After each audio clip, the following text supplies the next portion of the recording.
আসসালামু আলাইকুম, সবাই কেমন আছেন? আশা করি বন্ধুরা সবাই খুব বেশি ভালো আছেন। বন্ধুরা, আজকে আমি আলোচনা করব আপনার গাছে মিলিবাগে আক্রমণ করলে আপনি কিভাবে ঘরোয়া পদ্ধতিতে এই আক্রমণ থেকে বাঁচবেন। এই পোকার আক্রমণ থেকে আপনি কিভাবে ঘরোয়া পদ্ধতিতে বাঁচবেন এ নিয়ে আজকে আমি আলোচনা করব। চলুন মূল আলোচনা চলে যাই। সারাক্ষণ সাথে আছি আমি নাইফ আহমেদ, আর আপনারা দেখছেন আপনাদের প্রিয় চ্যানেল। আসুন বন্ধুরা, আমরা প্রথমেই আলোচনা করি এই পোকাটা আমরা চিনব কিভাবে। আমার মনে হয় গাছ লাগান আর এই পোকার আক্রমণ আপনার গাছে করিনি খুব কম মানুষই পাওয়া যাবে। বন্ধুরা, এই পোকাটা একদম সাদা হয়ে থাকে এবং এই পোকাটার ওপরটা অনেকটা গুঁড়ো গুঁড়ো হয়ে থাকে। পোকাটার ওপর দিকে হালকা গোলাপি রঙের একটি আভা আপনারা খেয়াল করলে দেখতে পাবেন। আমি ভিডিও স্ক্রিনে এটার ছবি দিয়ে দিলাম, আপনারা দেখে নেবেন, দেখে চিনে নেবেন যে এই পোকাটাই মিলিবাগ। আপনারা ভিডিও স্ক্রিনে যে পোকাটা দেখতে পাচ্ছেন এটাই মিলিবাগ। এটা আপনার গাছে আসলে আপনার বুঝতে হবে যে আপনার গাছে মিলিবাগ আক্রমণ করেছে। বন্ধুরা, এবার আমরা আলোচনা করি এই পোকাটা কোন কোন গাছে আক্রমণ করে, মানে কি কি গাছে আক্রমণ করে। এই পোকাটা যে কোনো গাছে আক্রমণ করে।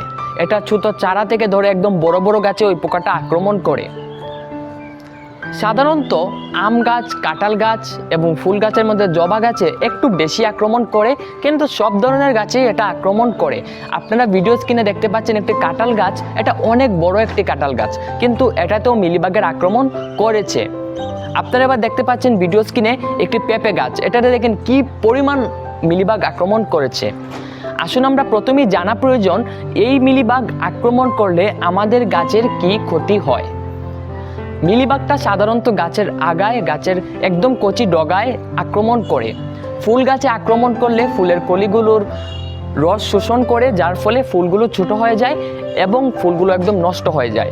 ফল গাছে আক্রমণ করলে আপনারা দেখতে পাচ্ছেন ভিডিও স্ক্রিনে কাঁঠাল গাছের একদম কাঁঠালের মধ্যে আক্রমণ করেছে, যেটার কারণে কাঁঠালটা একদম ছোট অবস্থায় ঝরে পড়ে যাচ্ছে।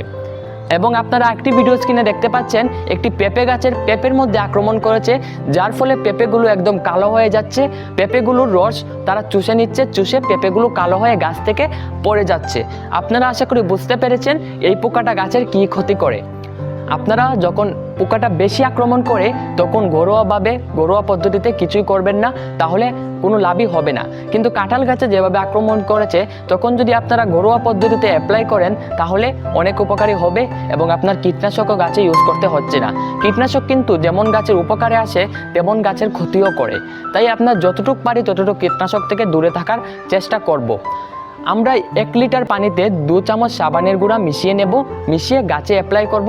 তাহলে দেখবেন আপনার গাছ যদি 1 সপ্তাহ থেকে 15 দিন লাগাতার অ্যাপ্লাই করেন তাহলেই আপনার গাছ ঠিক হয়ে যাবে।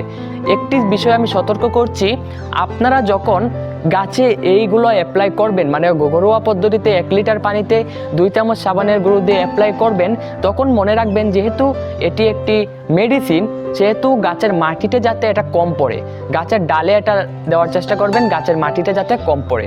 আশা করি পুরো ভিডিওটি আপনারা বুঝতে পেরেছেন। যদি কোনো অংশ না বুঝেন কমেন্ট বক্স বা আমার ইনস্টাগ্রাম, ফেসবুক যে কোনো জায়গায় প্রশ্ন করতে পারেন।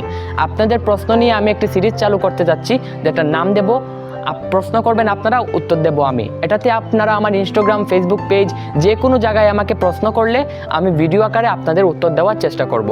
সবাই ভালো থাকবেন, সুস্থ থাকবেন, আল্লাহ হাফেজ। আর হ্যাঁ, যারা আমার চ্যানেলটি নতুন দেখছেন তারা এখনই সাবস্ক্রাইব করুন, পাশে থাকা বেল আইকন বাটনটি হিট করুন।